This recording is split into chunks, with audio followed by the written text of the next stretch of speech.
يا اهلا يا اهلا اهلا بيكم في حلقه جديده من حلقات الوعي الاخر.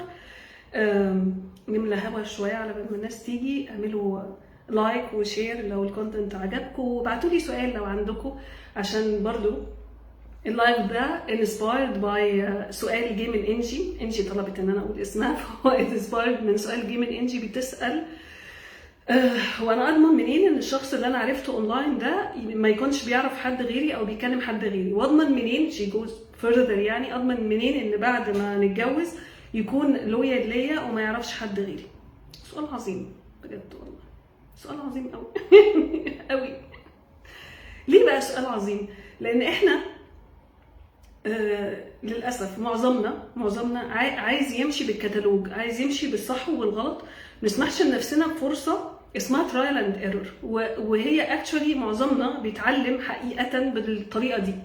يعني احنا مهما سمعنا كلام حد يقول لك لا ما تعملش ده، ما تمشيش في السكه دي، المشوار ده مش مناسب ليك، الشخص ده مش مناسب ليك، بس انا لازم اخدها انا اللي اخد الحاجه في وشي عشان اتعلم منها. معظمنا بيتعلم بترايل اند ايرور، بيجو ثرو الاكسبيرينس وبيختبر الحاجه بنفسه، بعد كده يطلع بالخلاصه بتاعته، مع انه ممكن 100,000 حد يقول له. يعني ابسط مثال، يعني دكاتره 50,000 واحد دكتور بيقول لكل الناس اللي طلبت طب الجداد ما تدخلوش طب، مع ان انت مشيت المشوار. والتاني بيسمع، وبعد ما يسمع ويوصل للليفل بتاع اللي قالوا له لا يبدا ينصح اللي قبله ما تدخلش طب. طب انت ما سمعتش كلامه ليه؟ لا عشان لازم اجرب بنفسي، انا لازم لما اخذ الخازوق بنفسي محدش ياخده بدالي ويقول لي خلاصه خبرته. وهي دي متعه الحياه اصلا، لان احنا مختلفين. انا ممكن اقول لك انظر من هنا لبكره الصبح، من هنا لبكره الصبح، بس تجربتك انت مختلفه، لان ابعاد شخصيتك انت مختلفه، سلوكياتك، تربيتك، وجهه نظرك انت مختلفه. فموضوع التعامل مع انه فين الضمان، انا عايز ستيبس امشي عليها 1 2 3 عشان ابقى بعمل الصح. ما هو الصح بتاعك غير بتاعي على فكره. يعني اللي انا يعني مثلا ساعات تشوفي حد تقولي الله ده ملاك، مراته مع عشرات تقول ده ما يطقش ساعه، والعكس صحيح. واحد يعني كل الناس بتحسده على مراته وهو مش طايق مراته. بتحصل لان احنا مختلفين، رؤيتنا للامور مختلفه. فاول حاجه في ازاي اضمن، جرب، اعرف وجرب من خلال التجربه. انا عندي نصيحه دايما بنصحها لاصدقائي البنات، بقول لهم نلعب باولاد الناس عادي جدا ندخل علاقات، نتعرف على ناس، المهم ما تقولش كوميتمنت انت مش قده، ان كان ولاد ولا بنات. يعني ما تقولش ان انت حب حياتي، ان انا هفضل اقضي معاكي عمري كله، ان انت الست اللي انا عايزها وبتمناها.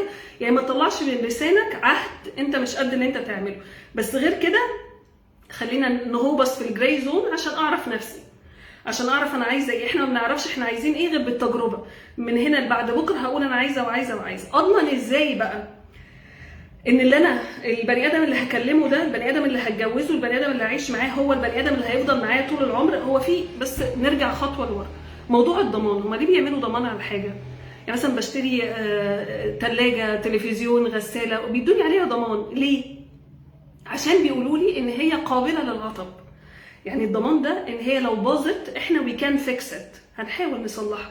ساعات بنيجي نصلحها ما بتتصلحش، فيقول لك خلاص اتس ا توتال لوس واحنا محتاجين نغيرها تماما. نفس القصه في العلاقات. هو الضمان معناه انه في حاجه ممكن يحصل فيها خلل فنحاول نصلحها. فالضمان هنا بالنسبه للعلاقات ان انا والشخص اللي قدامي نبقى عندنا الفلكسبيليتي، عندنا التولز، عندنا شويه سكيلز ان احنا نعرف نصلح العطب اللي ما بيننا. بس انه في حاجه هتقول لي والله البني ادم ده هيفضل معايا العمر كله، هيفضل لويال فور ايفر، مشاعره مش هتتغير من ناحيتي. هل انا كشخص ضامن ان انا نفسي ما اتغيرش من هنا السنه الجايه، الاسبوع الجاي، الشهر الجاي يحصل ميجر ايفنت في حياتي يغير وجهه نظري في الحياه؟ حد ضامن ده؟ مش مضمون.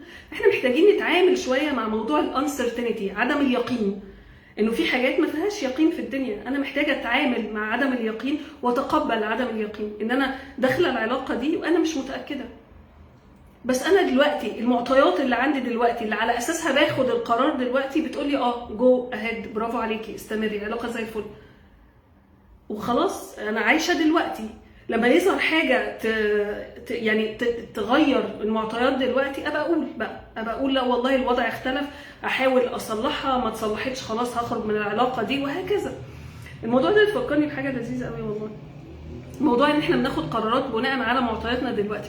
يعني من فتره كده حصل موقف مع شخص ما، يعني انا بالنسبه لي تعدى حدوده معايا، فانا وقفته بطريقه ستريكت بصراحه، يعني ستريكت جدا، انه يعني ستيب باك حبيبي، اقف في ارضك، انا مش عايزه اتكلم معاك، ما توجهليش كلام من فضلك، وخلاص.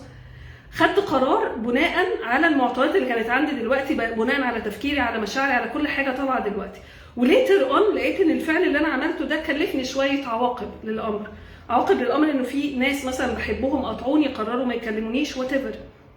فبرجع بقى اراجع المشهد، هو انا لو اتعاد بيا الزمن طب انا هتصرف ازاي؟ اصلح الموقف ده ازاي؟ انا اصلا عايزه اصلحه اساسا من بابه، ولا خلاص مش مهم اللي مشي، وهكذا. فاحنا في اوقات بجد ما بنعرفش نتعلم غير لما نخوض التجربه، بس مفيش ضمان، مفيش حاجه اسمها ضمان للعلاقه. يعني حتى العهد اللي بيتاخد وقت الجواز ان هما الناس تفضل مع بعض لايك فور ايفر، على الحلوه والمره، مش كنا متوعدين لتنسى بالمره عشره بقالها سنين عشان في حاجه اتغيرت يا حبيبي، نسيت عشان في حاجه تتغير، ولا انت ولا انا. ردا على انجي العزيزه اللي بتشوف الفيديوهات وبتعجبها وبتبعت لي انبوكس وما بتعملش لايك، واظن كتير منكم زي انجي ما بيعملوش لايك حتى بعد ما سمعوا الكلام. مفيش ضمان يا انجي حبيبتي، مفيش ضمان خالص ان البني ادم ده مش هيكلم غيري، ان البني ادم ده بعد ما نتجوز ممكن ما يبقى مش لويال او مش وفي او مش مخلص. مفيش ضمان خالص. الضمان الوحيد هو قدرتي انا على التعامل مع الامر. ومن شخص اتجوز 3 مرات واتطلقت مرتين واتعرفت على ناس كتير في النص، بصراحه انا شايفه انه كل ما كان قدرتي اكتر على تقبل الوضع الحالي والتعامل معاه والاستمتاع باللحظه زي ما هي لحد ما يظهر البعبع اللي انا بخاف منه، اشوف بقى ساعتها انا قادره اتعامل ولا لا. كل ما ثباتي واستقراري في العلاقه بقى اقوى، لان انا ما بقتش بتصرف بدافع الخوف. انا خايفه يخوني، انا خايفه يسيبني، انا خايفه. يعني كان عندي جوازه كان اللي مسيطر فيها جدا فكره الخوف، انا خايفه تسيب وعايزه ضمان من الشخص اللي معايا ان انت عمرك ما هتسيبني. لحد ما خبطتني في وشي، هو ازاي عمره ما هيسيب؟ اذا كان انا عايزه اسيبه، ليه انا كشخص اسامحه لنفسي يبقى عندي مشاعر ان انا اتغيرت ناحيه البني ادم ده وعايزه اخرج من العلاقه دي وعايزه اسيبه ومش عايزه اكمل معاه، ومتضايقه قوي ان هو بيعمل نفس القصه معايا، ان هو مش عايز يكمل، وبقول له لا انا محتاجه احس بالامان منك، محتاجه ضمان ان احنا هنفضل مع بعض وان انت هتفضل معايا طول العمر. انا اصلا هو مش فارق لي. فازاي عقلنا بيعمل لنا كده مايند جيمز بنت لذينه عشان يجين الباور والامان والسيف، اللي يحس بالامان والاطمئنان من الاخر، في حين ان انا بيني وبين نفسي انا مش مطمنه نفسي اصلا. يعني فاهمين اللقطه؟ هي لخبطيتها كده بالصلصه.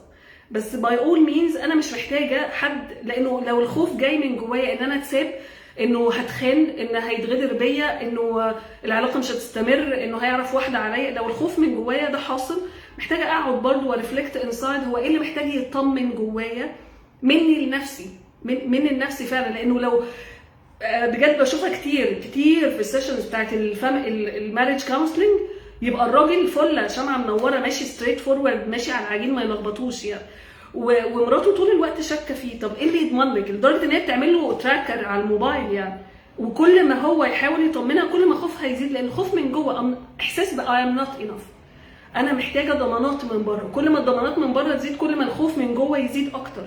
ف لو انا محتاجه ضمان يضمن لي ان البني ادم ده مش هيسيبني، انا محتاجه اشوف ايه اللي مخوفني جوه واشتغل عليه. و I can offer you sessions طبعا بما ان انا لايف كوتش و I have a great experience في القصه، وبلس طبعا درس حاجات كتير. فكان بجد الموضوع ده لانه مؤذي وبيدمر علاقات كتير. طول ما انا قاعده عارفين في منطقه حرب كده، طول الوقت انا خايفه اتساب، وخايفه اتجرح، وخايفه اتخان، وخايفه يتلعب بمشاعري، وطول الوقت مش مطمنه. حتى لو متجوزه ومخلفه منه 10 عيال هفضل مش مطمنه. وايفنتشولي ده كل المتوقعات، كل حاجه انا مصدقه فيها ومخوفاني خلاص المخاوف كلها بتتجسد وبيظهر قدامي. فانا محتاجه اطمن خوفي ده. فمن الاخر مرارا وتكرارا، والله ما في ضمان ان ده الشخص المناسب، ما فيش ضمان ان هو هيعرفني مش هيخوني، لان انا شخصيا راجعي بينك وبين نفسك كده هتلاقي انه عادي جدا. ياما كنت في علاقات اصدقاء، معارف، اهل، علاقات رومانسيه وخلافه، وانت اللي اتغيرتي واللي قدامك زي ما هو، بس انا اللي اتغيرت، وما بقيناش صالحين لبعض ولا بقينا قابلين للاصلاح مع بعض. بس فده كان الوعي الاخر النهارده. again and again please share and like الفيديو لو عجبك content، ولو عندكم اي سؤال اسالوا your dating fairy. باي باي.